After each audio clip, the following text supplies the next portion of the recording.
Hey guys, Nak is back and welcome to yet another vid. Since I only really had time to play casual games, I thought it would be a good idea to review them for you guys so that you don't miss any good games, in my opinions at least. So today we're taking a look at Metal Gear Rising. It came out in 2013 on PS3 and Xbox 360 and began 2014 on PC. It was developed by Platinum Games that you may or may not know from games like Bayonetta, and it comes close to this genre. It is with no doubt an adrenaline-pumped hack and slash game, but you also have the option to do missions in stealth mode, so the choice is yours, and this gives some kind of replayability. I played about 6 hours straight, and still I didn't finish the story, so for a solo game it has enough content, especially if you take the replayability and the VR missions into account. The story isn't bad, but it ain't anything to write home about, although I personally liked it, but I have a weak spot for sci-fi anime type stories, and that's exactly what Metal Gear Rising does. There is progression because you unlock more life, more slow-mo time, more weapons and even different skins.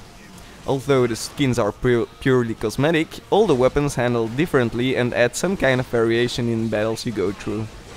The enemies are well done, they don't seem stupid or anything, and the bigger enemies are a challenge and a lot of fun to beat.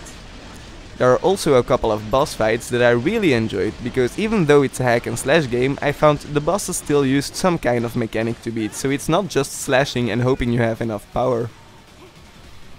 Then you also have the VR missions. These are more like challenges in a virtual world, where the point is beating your own score and time. So if you're looking for an arcade style game mode, it's also in here. It also looks and feels great, although I have to admit that the block is kind of weird getting used to, but once you get the hang of it, the battles are super satisfying. Oh, and I almost forgot, but this game has to have one of the best special moves I have ever seen.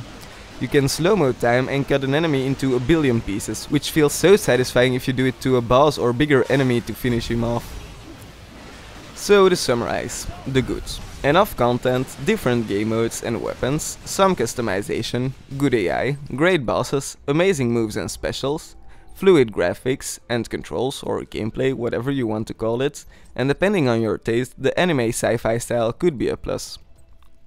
Now for the bad, controls take some time getting used to, long cinematics between missions and getting cold during missions after almost every encounter, which is potentially good but boring if you just want to slice some enemies. Enemies react weird to stealth sometimes too, and there will still be some bugs in game. Like the first boss fight, he throws you into a building and for some reason this building was gone and my game froze on the landing. Which was frustrating, but after replaying the mission it was gone. Also, the cam takes on some weird positions sometimes, and this will make for some frustrating moments where you can't get your enemy in screen. So yeah, all in all, I would advise this game to anyone who enjoys a solo experience, has a taste for hack and slash and doesn't dislike the style of the game. It is also advised for people searching for a challenging game and good boss fights. Now I wouldn't advise it to anyone who dislikes the hack and slash genre, obviously. And I wouldn't advise it if you don't like guided missions without too much liberty. Nor would I advise it to anyone who hates long cutscenes, and last but not least, I wouldn't advise it to the average Metal Gear fan, because this isn't at all like the Solid series.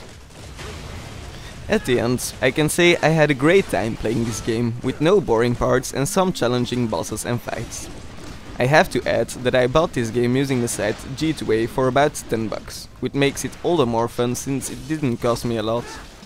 You can find a link to this site in the description, but I don't want to elaborate or people will think they pay me, which isn't the case, but without that site I wouldn't be able to buy all the games I would like, so be sure to check it out if you're on PC.